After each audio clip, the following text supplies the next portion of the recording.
Bien-aimés dans le Seigneur, shalom, bienvenue à notre tranche, 5 minutes pour bâtir sa foi. Nous sommes toujours dans notre enseignement sur le chemin de votre grandeur.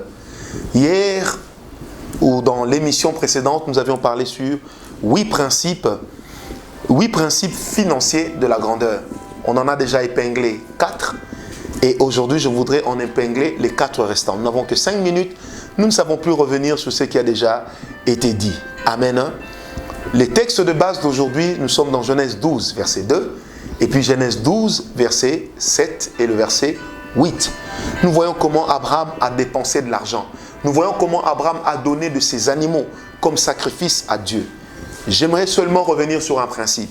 Celui qui ne sait pas dépenser pour sa propre grandeur ne le deviendra jamais.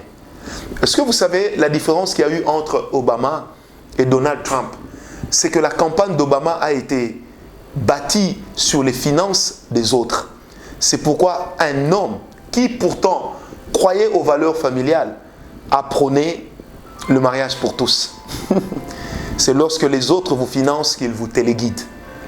Alors que Trump, qui a bâti campagne essentiellement avec ses propres moyens, a pu, tout le long de son premier mandat, nous le voyons, il est capable de diriger selon sa propre vision. Pourquoi ? Parce que celui qui investit dirige. Amen. 4 derniers principes sur les finances dans la grandeur. Le premier principe d'aujourd'hui, c'est la honte d'aborder des questions d'argent. Plusieurs personnes pensent que ceux qui parlent d'argent sont voleurs, que ceux qui parlent d'argent sont cupides. Bien-aimés, parler d'argent, Dieu n'est pas contre cela. Parler d'argent, la Bible ne nous l'interdit pas. Bien-aimé, la Bible ne dit-elle pas dans Proverbe que l'argent répond à tout? Bien-aimé, comment voudrais-tu nier la vérité biblique comme quoi l'argent répond à tout? Ce n'est pas moi qui le dis, c'est la parole de Dieu qui le dit. Bien-aimé, vous devez parler d'argent sans embâche. Vous devez parler d'argent sans honte. Il y aura toujours quelqu'un, quelque part, pour trouver que ceux qui parlent d'argent les embarrassent. Mais bien aimé, sur terre, les gens aiment parler des femmes. Les femmes aiment parler des hommes. Bien aimé, apprenez à parler d'argent. Amen. Parce que celui qui ne parle pas d'argent, je ne dis pas qu'il n'en aura pas non plus, mais je dis tout simplement qu'il aura du mal à acquérir. Ecclésiaste 10, verset 19. Ecclésiaste 10, verset 19. La Bible dit, on fait des repas pour se divertir. Le vin rend joyeux. Et l'argent répond à tout.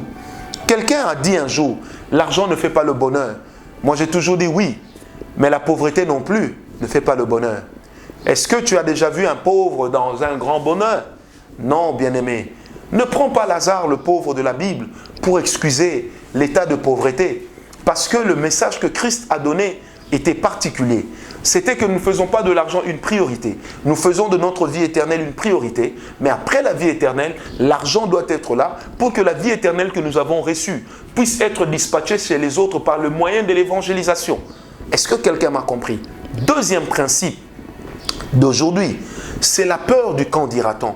Quelquefois, les gens ne parlent pas d'argent. Pourquoi? Parce qu'ils se disent, qu'est-ce que les gens vont dire? Qu'est-ce que les gens vont penser de moi? Oh, bien-aimé, en observant le vent, tu ne sèmeras jamais. En pensant à tout ce que les autres vont dire, tu ne sèmeras jamais. Bien-aimé, quelquefois il est bon de penser à tes convictions. Quelquefois il est bon de laisser aussi tes convictions s'exprimer. La peur du qu'en dira-t-on a freiné plusieurs potentiels au milieu d'enfants de Dieu. La peur du qu'en dira-t-on est aujourd'hui en train d'empêcher plusieurs enfants de Dieu à aller de l'avant.